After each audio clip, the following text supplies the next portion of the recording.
Well, I don't know how good this is gonna look or what I look like, to be quite honest with y'all, but I've printed a mold.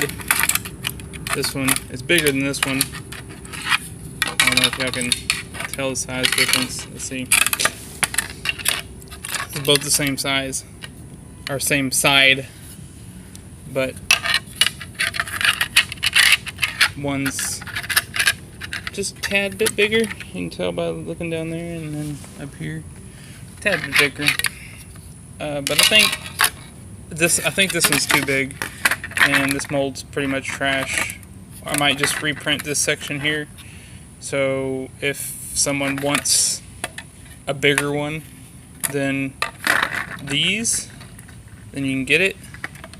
But right now, I'm gonna go inside and remodel this, but just to show y'all what they look like just setting up against the car. This one right here. I don't know how well you can see that, and then this one right here.